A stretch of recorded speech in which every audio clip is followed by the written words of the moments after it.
kami memperoleh kepastian. Terima kasih Tuhan untuk berkat-Mu pada pagi hari ini, di mana Tuhan kami mau duduk diam mendengarkan firman-Mu. Bapa, biarlah ketika firman-Mu disampaikan ada mukjizat yang terjadi, yang lemah dikuatkan,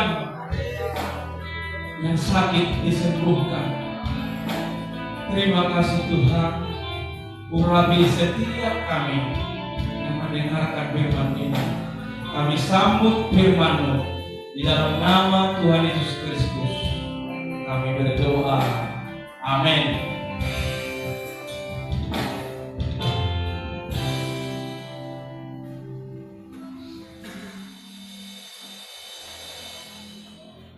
Shalom. Shalom. Apa kabar? Puji Tuhan. Bisa dilewati apapun persoalan kita, masalah demi masalah. Kalau kita bersama Tuhan, semuanya pasti bisa dilewati. Bapak, Ibu, Saudara yang terkasih dalam nama Tuhan Yesus, tema yang mau saya bawakan pada pagi hari ini berjudul kesetiaan. Kesetiaan. Kata dasarnya setia. Apa itu setia? Apa itu setia? Kalau kita buka dalam kamus bahasa Indonesia atau kita buka di Google bisa. Arti kata setia itu taat, patuh.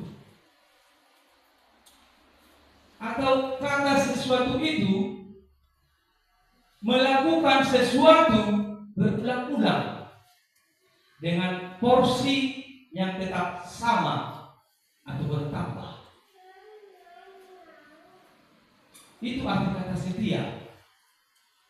Berulang-ulang kita lakukan, tetapi dalam porsi yang sama atau bahkan bertambah. Kalau berkurang, itu bukan setia.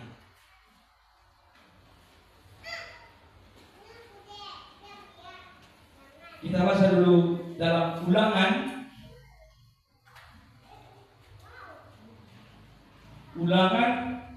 28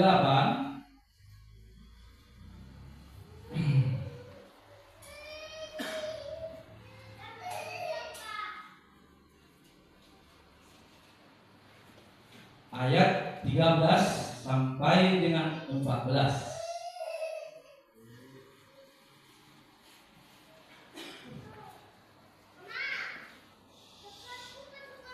Sudah dapat semua Bapak Ibu?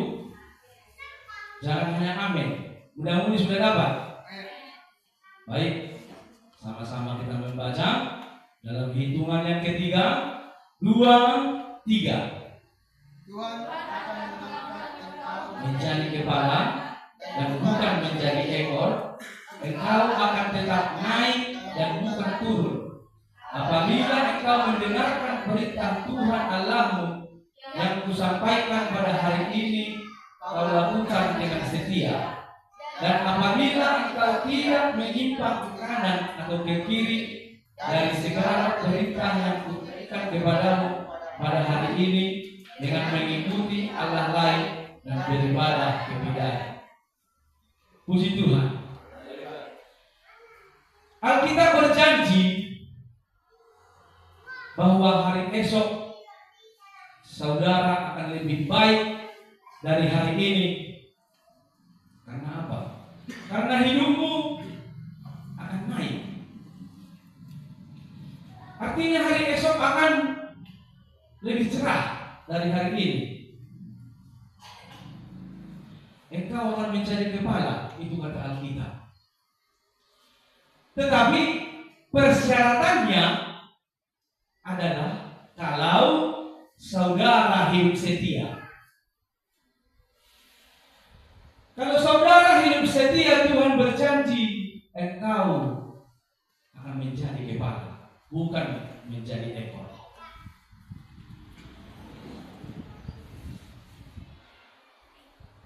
Tetapi kalau saudara mau hidup susah, ada juga konsekuensinya di dalam Alkitab. Kita baca di dalam Ulangan 32 ayat 20. Ulangan 32 ya. Ayat 20.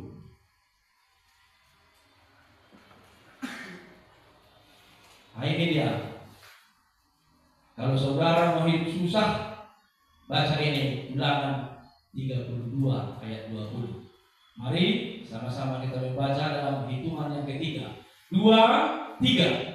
Dia berfirman, aku hendak menyembunyikan wajahku terhadap mereka dan melihat bagaimana kesudahan mereka, sebab mereka itu suatu angkatan yang bengkok, anak-anak yang tidak mempunyai kesetiaan.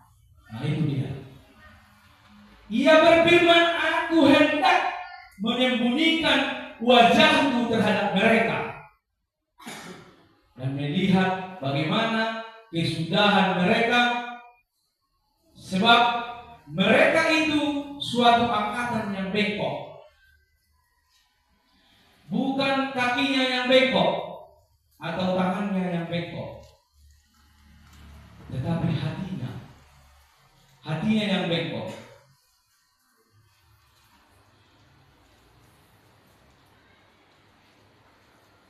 Jika kamu mau hidup susah, inilah dia konsekuensi. Dan sangat gampang dilakukan.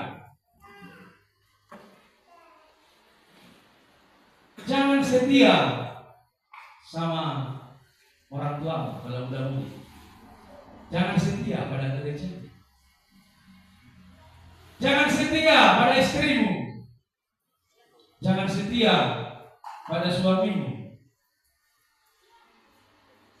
Pasti hidupmu susah. Kalau saudara hatinya tidak lurus, tidak jujur, Alkitab berkata Tuhan akan mengangkat anugerahnya dari kehidupan. Tuhan akan menyembunyikan wajahnya. Kalau kita baca dalam perjanjian lama, mulai dari kitab Kejadian, kesetiaan itu artinya kokoh. Tuhan menggambarkan dirinya sebagai Tuhan yang kokoh, Tuhan yang tidak berubah. Itu makanya kata Tuhan ada dalam Alkitab. Kalau kita baca, akulah Alfa, akulah Omega. Dari Alfa sampai Omega, Tuhan tetap konsisten. Dia tidak pernah berubah-ubah. Tetapi kalau kita baca di dalam perjanjian baru, arti kesetiaan adalah bisa dipercaya. Tadi arti kesetiaan dalam perjanjian lama kokoh. Dalam perjanjian baru artinya bisa dipercaya. Kita baca dalam Lukas 16 ayat 10.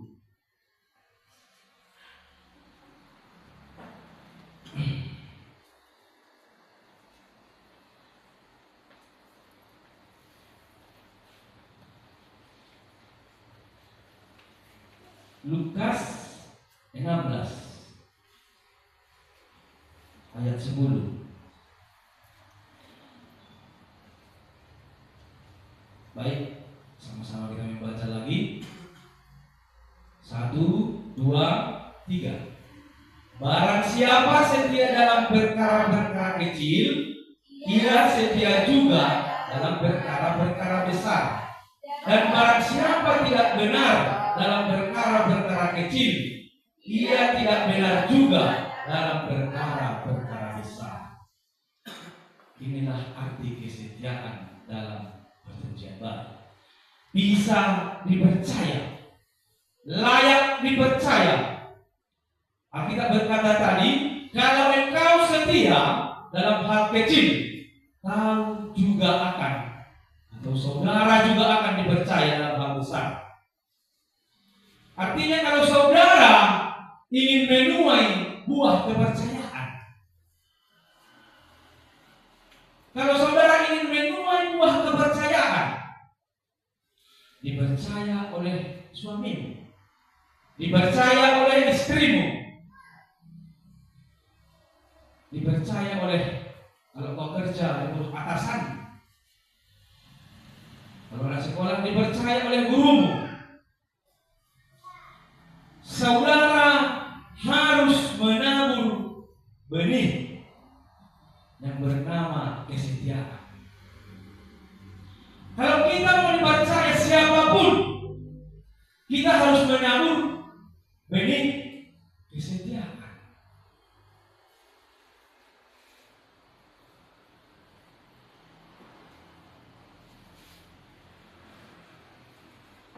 Di luar Tuhan pun jangan dulu.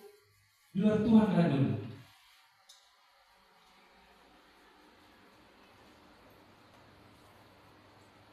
Kalau saudara mau dipercaya siapapun itu, harus ada kesetiaan.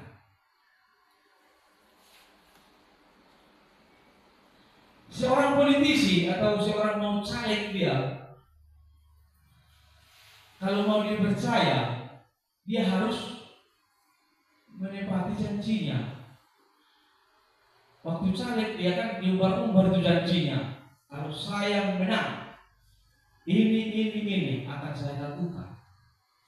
Tetapi kalau ini tidak dilakukan, dia tidak bisa dipercaya. Itu kalau politis. Karena apa? Karena uang sebenarnya tidak bisa memberi kepercayaan.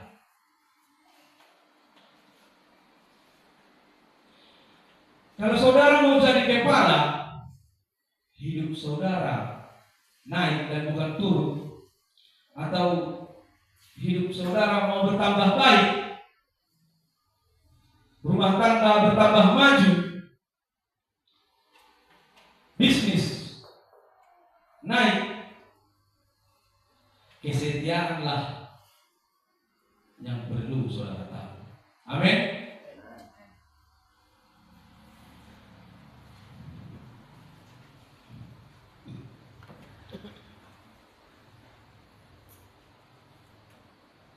Kita baca dulu dalam Filipi 1 ayat 6. Agak banyak ayatnya Bapak Ibu ya. Filipi ayat 1.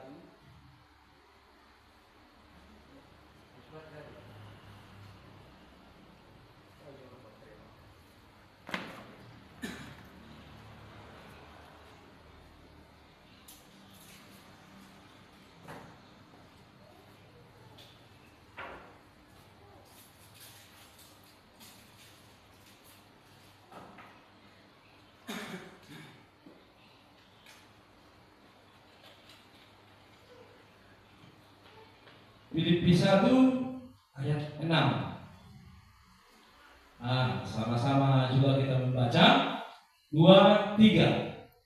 Akan hal ini aku yakin sepenuhnya, yaitu Ia yang memulai pekerjaan yang baik di antara kamu akan meneruskannya sampai pada akhirnya pada hari Kristus Yesus.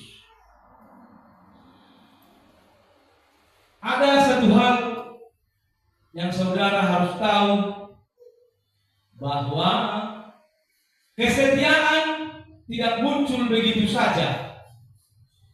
Kesetiaan tidak datang tanpa alasan. Kesetiaan datang karena sudah ada yang dipercayakan kepada saudara. Saudara percaya atau tidak? Inilah yang sering dilupakan oleh orang percaya, bahwa sebenarnya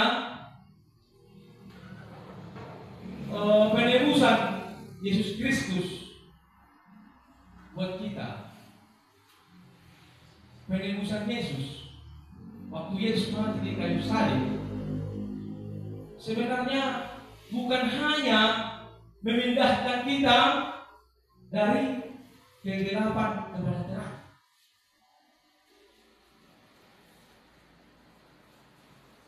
Bukan itu saja tujuan penebusan Yesus Kristus, memindahkan kita dari gelap ke terang, atau dari neraka ke surga. Bukan itu saja, kita harus tahu ini.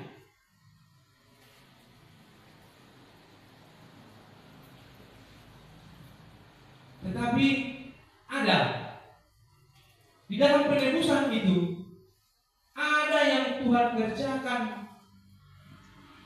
ada yang Tuhan kerjakan bagi setiap kita. Ada yang Tuhan mulai.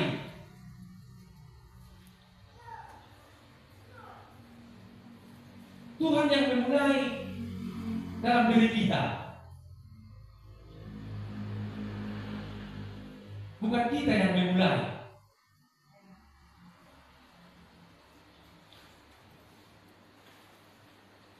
Apa yang dikerjakan di dalam kamu itu, di dalam kita ini, apa yang dikerjakan Tuhan sangat penting. Apa itu? Apa itu proyeknya?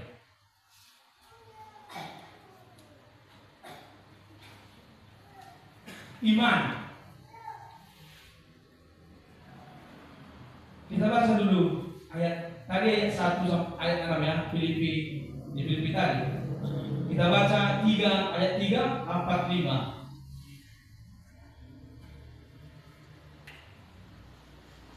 Tolong dibaca satu orang saja.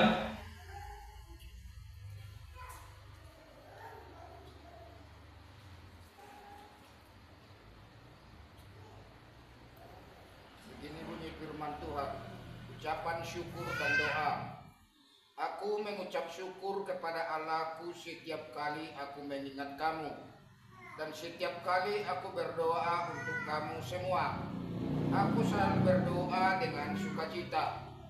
Aku mengucap syukur kepada Allahku karena persekutuanmu dalam berita Injil mulai dari hari pertama sampai sekarang ini. Puji Tuhan. Haleluya. Apa yang Tuhan kerjakan pada kita adalah iman. Itu ada di ayat 5 ini. Aku mengucap syukur kepada Allahku karena persekutuanmu dan berita Injil. Kalau ada perkataan persekutuan dengan berita Injil,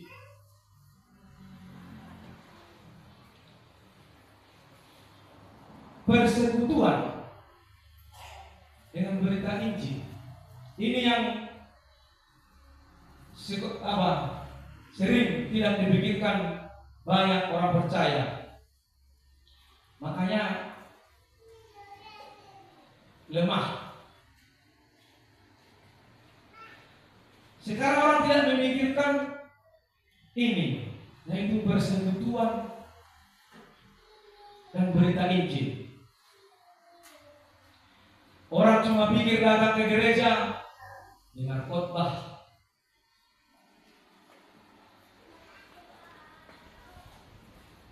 nyanyi, itu pun nyanyi sedikit. Sudah lagunya nanti lagu bilang, tetapi nyanyi lemas atau tepuk tangan sekedar saja, persembahan sedikit, semuanya serba sedikit.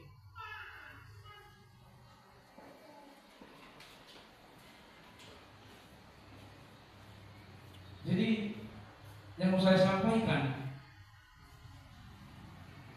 apa yang Tuhan kerjakan pada kita adalah iman. Iman itulah yang Tuhan percayakan kepada kita. Imanlah yang Tuhan percayakan kepada kita. Saudara harus paham prinsip dalam kekristenan bahwa iman saudara tidak datang karena saudara sendiri. Iman saudara tidak datang karena orang tua, karena saudara lahir dari Kristen. Tetapi iman datang dari Tuhan Yesus Kristus. Iman itu adalah Kristus. Iman tidak bisa dilepaskan dari pribadi Kristus. Yang namanya iman harus identik dengan Yesus. Saudara tidak memulai iman, tetapi yang memulai saudara adalah Tuhan sendiri. Ini yang saya pelajari. Rupanya ternyata iman kita itu Tuhanlah yang memulai, bukan kita sendiri. Dulu saya berpikir iman itu dari saya sendiri. Saya waktu itu melihat ada KKR. Ketika ada orang didoakan jatuh, saya berpikir imannya sudah dimulai. Ternyata Alkitab tidak menganggapnya demikian. bahwa yang memulai iman saudara bukan saudara, tetapi Yesus Kristus. Kita baca Ibrani 12 ya.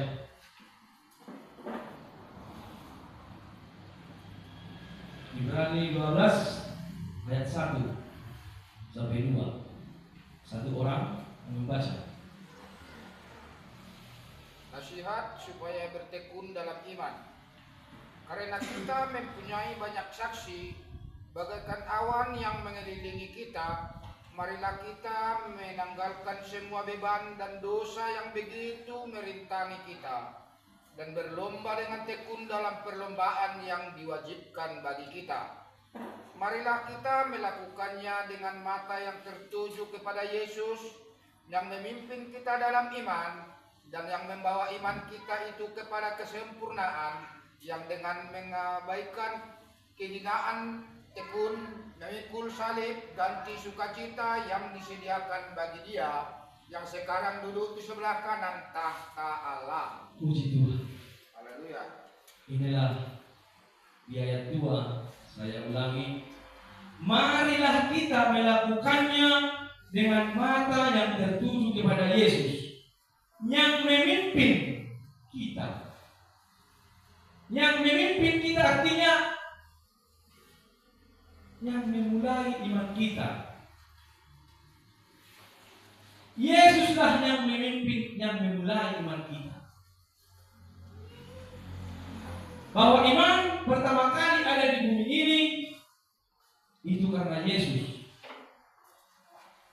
Yesuslah yang mengerjakannya bagi kita.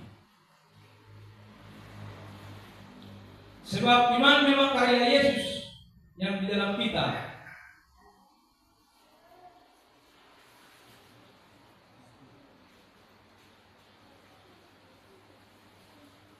Apa hubungannya ya? Yang pertama tadi saya berbicara tentang kesetiaan. Ini kok jadi iman? Ini yang mau saya jelaskan Bapak Ibu Saudara Tuhan Yesus kasihi. Iman dan kesetiaan itu harus sejalan.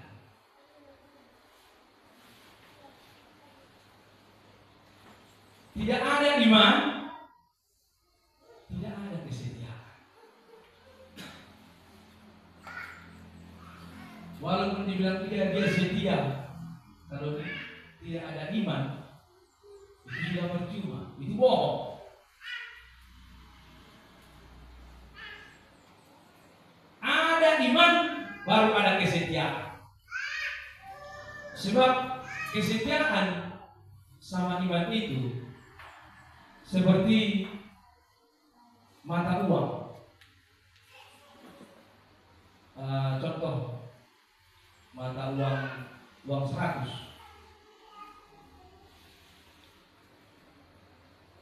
Dibaliknya lambang apa itu? Contoh uang 100.000 kertas. Kalau sebelah uang nanti tidak berlaku. Demikian juga iman harus sejalan dengan kesetiaan. Timbal balik baru dia bisa bekerja. Ini yang mau saya jelaskan, bahwa kita harus memiliki iman dulu, baru muncullah nanti kesetiaan.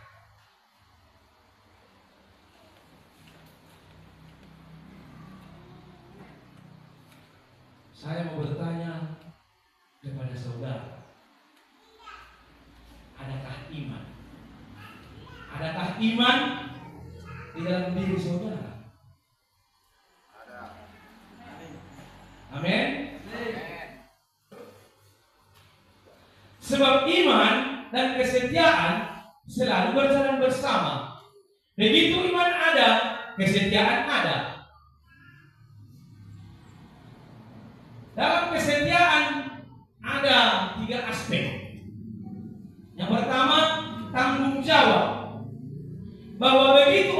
beriman, dia akan menghargai apa yang diberikan kepadanya. Karena iman itu ada di dalam saudara, saudara akan menghargai iman tersebut.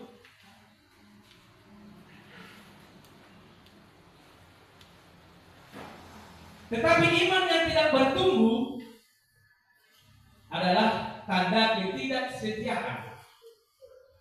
Makanya iman kita harus diberi makan.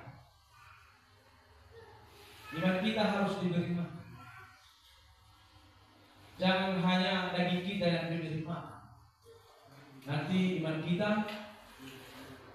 kita sudah lemah, tubuh kita kuat. Seandainya datang masalah, kalau iman lemah, apa yang terjadi?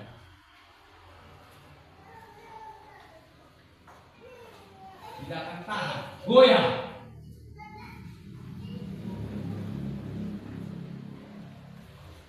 Kita baca 1 Yohanes 5 ayat 4 sampai dengan 5. 1 Yohanes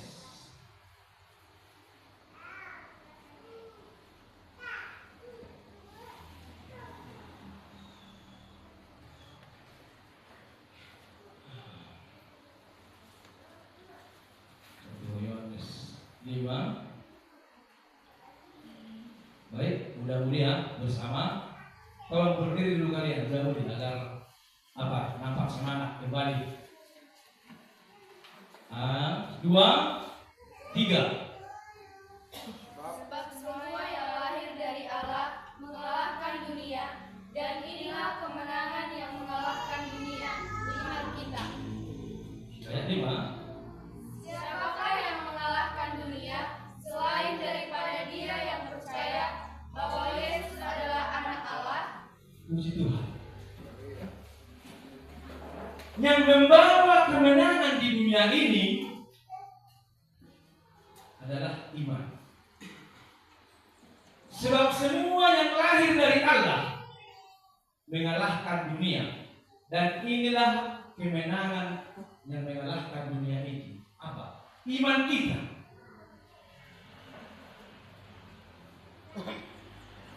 Kalau saudara beriman, saudara akan bertanggung jawab pada iman tersebut. Tadi saya sudah jelaskan apa arti kesetiaan. Pertama tadi, penjelasan saya bahwa kesetiaan itu harus dijaga.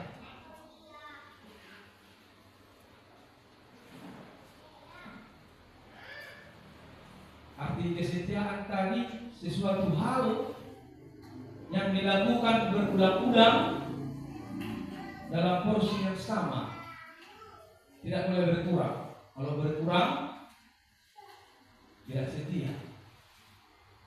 Kalau engkau mengasihi Tuhan, kasihmu tidak akan berkurang pada Tuhan. Kalau engkau setia berdoa, contoh ada doamu setiap malam, contoh ini harus kau lakukan tanpa berkurang. Kamu harus setia berdoa kepada Tuhan.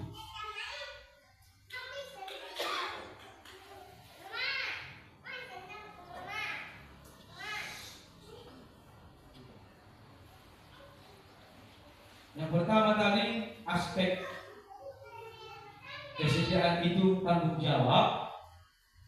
Yang kedua, iman itu punya identitas. Iman itu punya identitas. Iman harus bergerak atas firman Tuhan. Iman punya identitas. Waktu dia bergerak, kita kita tahu itu iman atau tidak. Tuhan kita, Tuhan yang mengenal iman. Iman mempunyai tanda pengenalan. Apa itu tanda pengenalan? Kalau kita KTP, kalau iman Kristus, Tuhan Yesus, itu pengenalannya. Kalau saudara mengerjakan pekerjaan Kristus, itu terbaca oleh iman. Kalau hidup saudara dalam kasih, itu juga terbaca iman oleh Tuhan. Tuhan tahu, Tuhan bisa mengenal kita. Apakah saudara setia melayani? Bagi melayani Tuhan. Karena apa melayani?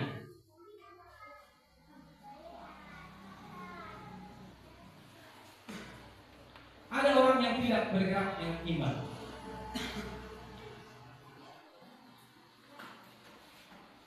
Walaupun dia semangat, tetapi dia tidak bergerak dengan iman. Itu bukan iman namanya. Itu nekat. Nekat dengan iman benar-benar tipis.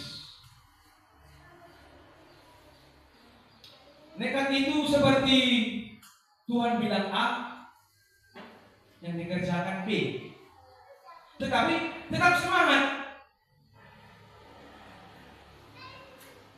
Nah, itu dia kalau nekat.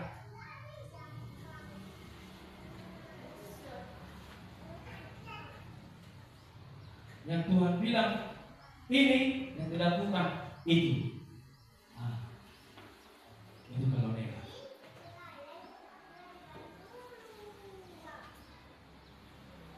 Coba kita baca lagi Matius 7 ayat 21. Sama-sama membaca ya. Sama-sama kita membaca. Matius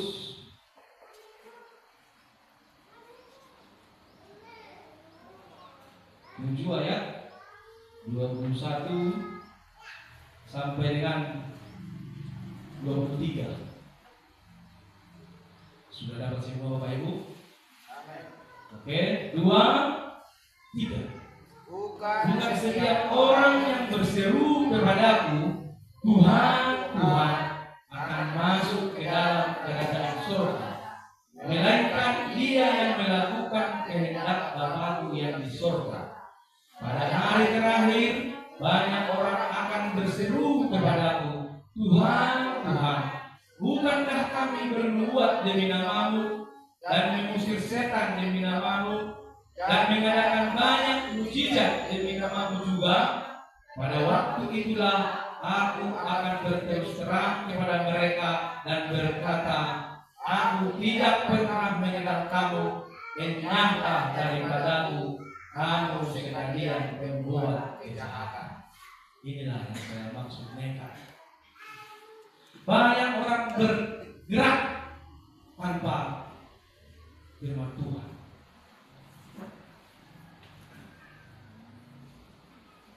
Makanya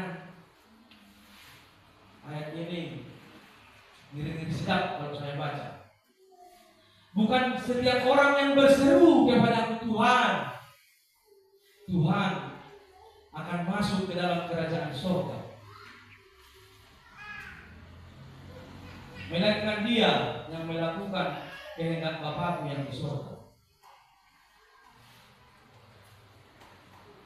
Kita lihat kejadian banyak hari ini hamba-hamba Tuhan, katanya hamba Tuhan, tetapi tidak bergerak sesuai dengan firman Tuhan.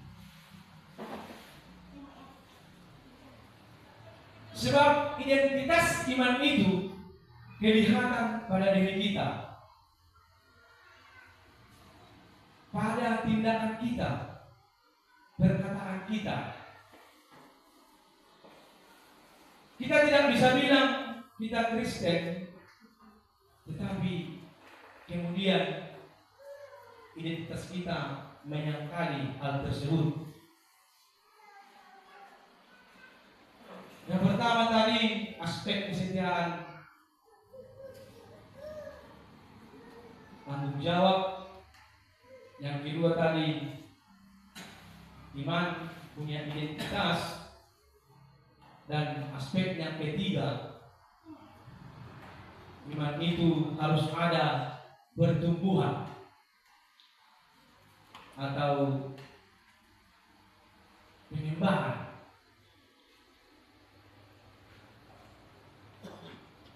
Kalau kita baca di Matius mengenai seorang kaya yang bepergian jauh dan memberikan talenta kepada hamba-hambanya. Coba dulu dibaca di Matius ayat berapa ya? Matius 25. Matius 25 ayat berapa? Ayat 14, perumpamaan tentang talenta.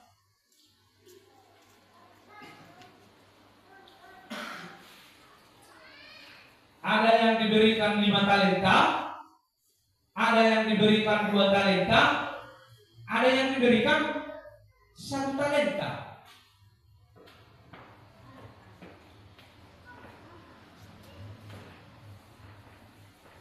Masih ingat yang diberi 5 talenta? Berapa? Berapa dia dapat? Coba dibaca. Yang diberi 5 talenta,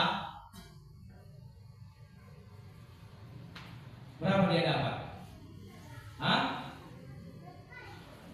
5. Pertama udah diberi dia 5, masa 5 lagi? Yang diberi 5 talenta dapat? Berarti nampak sekali Anda jarang membaca kitab. Nanti tolong dibaca itu. Yang diberi 5 talenta dapat 11 talenta. Yang 1 tadi diberi talenta itu jadi diberikan kepada yang 5. Tetapi yang luar biasa dari cerita ini, yang menerima 1 talenta, dia menerima juga 1 talenta. Tetapi ada yang terjadi di dalam dirinya, dia berpikir Tuhan itu jahat. Tuhan itu jahat. Jadi saya berpikir di sini, ketika dia berpikir Tuhan itu jahat, saya paham. Kalau orang yang tidak atau gagal mengenal Allahnya, dia akan sukar setia. Dia akan sulit setia kalau dia tidak mengenal Allahnya yang benar.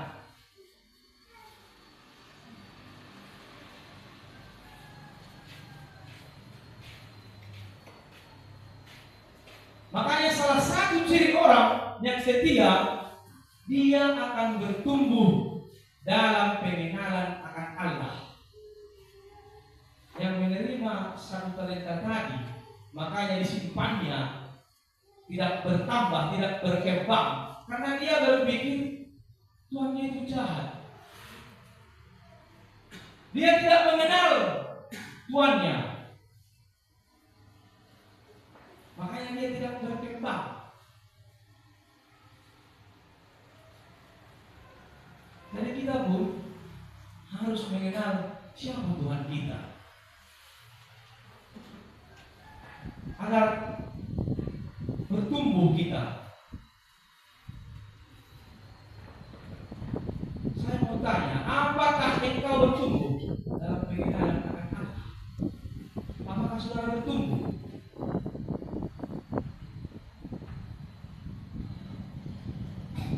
Pengenalan akan Allah dalam diri kita harus bertumbuh,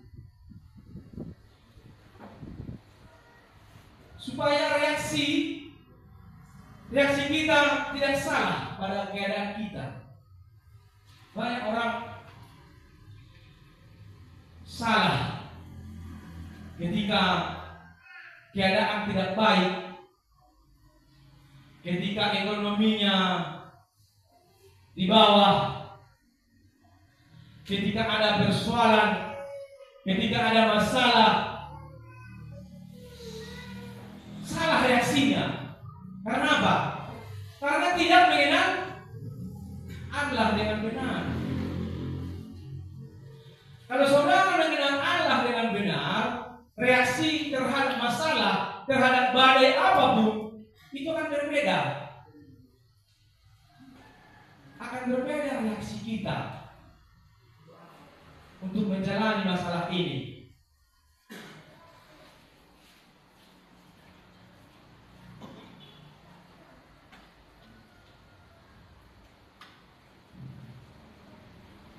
Jadi banyak orang Kristen sulit, tidak mengerti arti kesetiaan.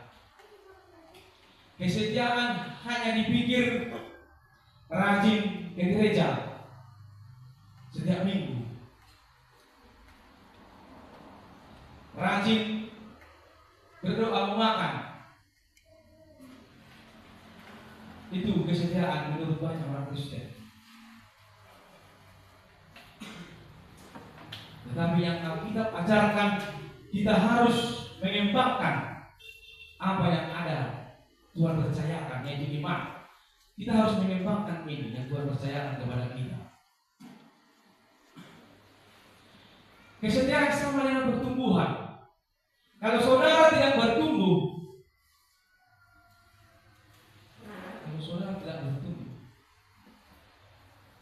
itu pasti saudara tidak setia. Tidak ada kesetiaan dalam saudara kalau saudara tidak bertumbuh. Makanya kita lihat banyak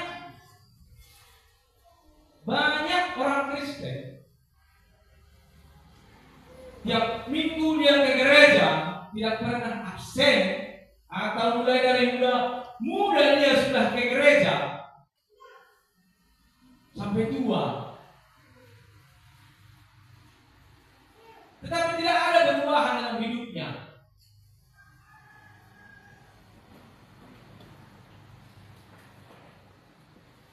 Banyak orang Kristen sudah lama dia Kristen, tetapi tidak ada perkembangan. Karena apa? Dia tidak menjaga iman yang dipercayakan Tuhan kepada dirinya. Itu makanya pandang enteng dia pemberian Tuhan. Tidak berkembang iman seperti yang menerima 1 talenta tadi. Tidak dikembangkan, tidak ada usaha.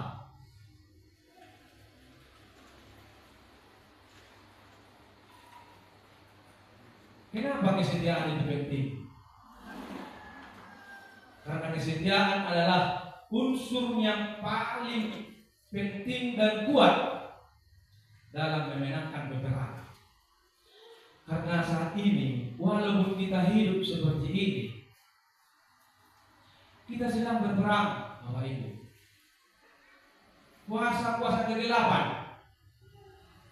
Jadi kalau kita tidak beriman, tidak dekat dengan Tuhan, kita akan kalah dalam peperangan. Kita baca Wahyu 17 ayat 14.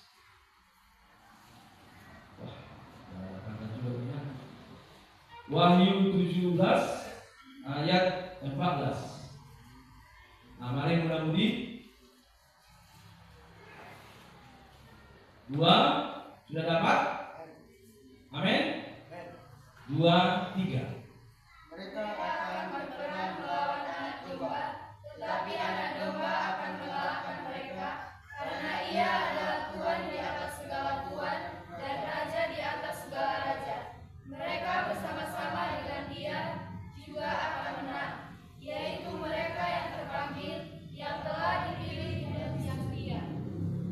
Puji Tuhan.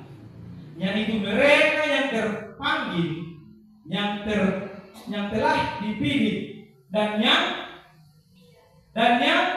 setia. Kita harus setia kepada Tuhan.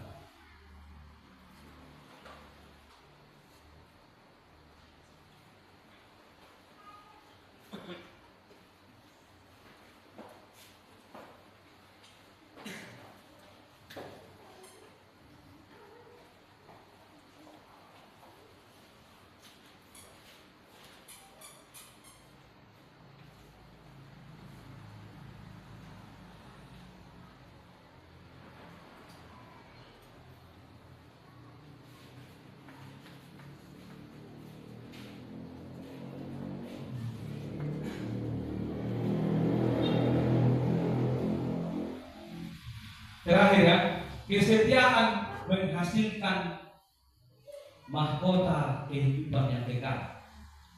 Dibaca dulu Wahyu 2 dan 10. Kita sama-sama ini karena yang terakhir.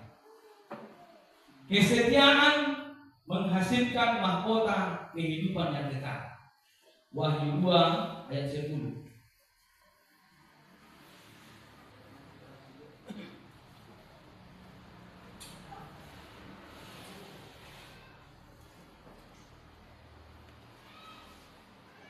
Dua, tiga. Jangan takut terhadap apa yang harus kau miliki. Sesungguhnya iblis akan melemparkan beberapa orang dari antaramu ke dalam penjara supaya kamu dicobai dan kamu akan beroleh kesusahan selama 10 hari. Hendaklah kau setia sampai mati dan aku akan mengaruniakan kepadamu mahkota kehidupan. Puji Tuhan. Kalau kita setia sampai akhir hidup kita kepada Tuhan, itu janji Tuhan, ada mahkota kehidupan yang akan Tuhan berikan kepada kita.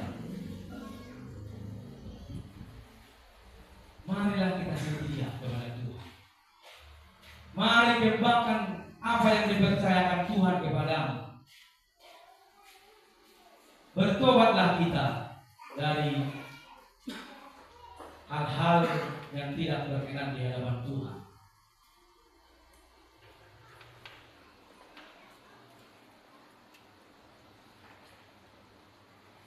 Bertobat kita. Apa yang tidak berkenan di hadapan Tuhan kita buang. Apa yang tidak sesuai dengan firman Tuhan yang masih kita kerjakan, kita hindari supaya Tuhan bisa datang kepada kita, supaya Roh Kudus bisa datang kepada kita. Karena kalau saudara masih najis, itu mustahil Tuhan tidak akan pernah tinggal di dalam dirimu.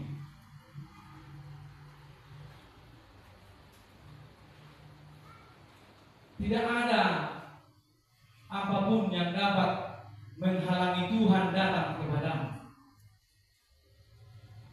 Tidak ada hal apapun yang menghalangi Tuhan datang kepada kita. Tetapi hal yang menghalangi Tuhan datang adalah dosa. Marilah kita sama-sama berjuang. Karena kita lihat kehidupan zaman sekarang ini sudah ambruk. Kita lihat perang sekarang antara Iran dan Israel. Bagaimana keadaan sekarang? Kalau saya membaca situasi ini sudah dekat dengan akhir zaman. Seperti khotbah semalam, saya kalau mendengar itu agak gemetaran saya. Pengangkatan. Bagaimana nanti kalau pengangkatan? Itu khotbah semalam. Apakah kita layak diangkat sama Tuhan? Apa saudara layak? Ini harus kita, sebenarnya ini harus kita bagaimana ya mengatakannya? Harus kita benar-benar serius. Harus serius kita. Bagaimana nanti kalau pengangkatan? Ini pengangkatan ya. Jangan dulu pengangkatan. Bagaimana kalau kita tiba-tiba meninggal dunia? Apakah saudara layak?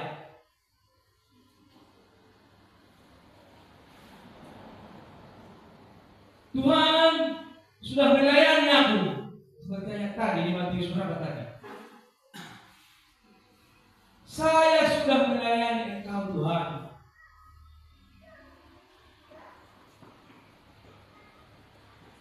Nanti kata Tuhan apa? Aku tidak mengenal kamu. Kalau kita tidak setia, ini tidak akan terjadi, Bapak. Hidup kita ini hanya bolak-balik nanti. Dari dulu hidup kita ini sementara. Bagaimana cara menjelaskannya ini? Biar patennya, biar bisa ditangkap, jangan hanya didengar.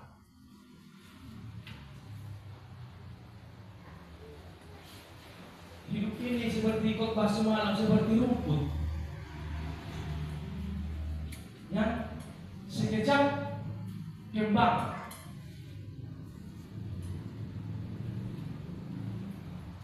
Sebentar lagi sudah naik. Saya mengajak kita semua untuk lebih berpikir realitas, real. Jangan. Saya sendiri pun sebenarnya agak gemetar kalau saya baca mengenai rencana.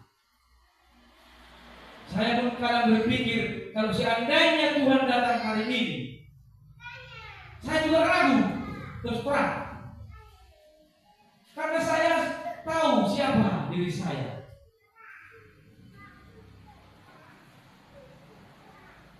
Tahu saya siapa saya. Saya masih ragu. Saya berbicara kesetiaan. Jangan Bapak Ibu pikir saya sudah setia.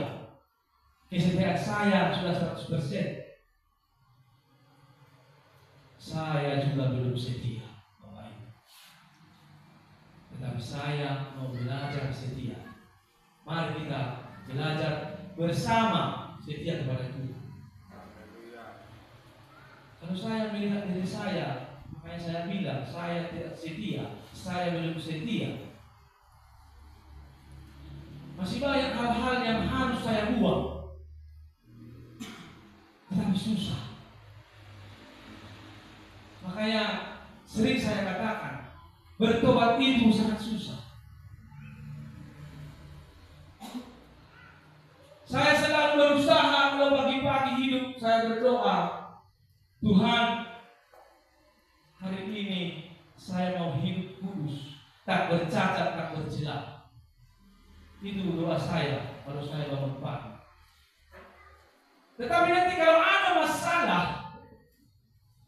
saya lupa. Saya berterus terang kepada Tuhan dan berterus terang kepada saudara sekalian. Ego saya, emosi saya masih kuat dalam diri saya. Inilah yang saya mau berjuangkan. Inilah yang saya gumuli. Bagaimana saya harus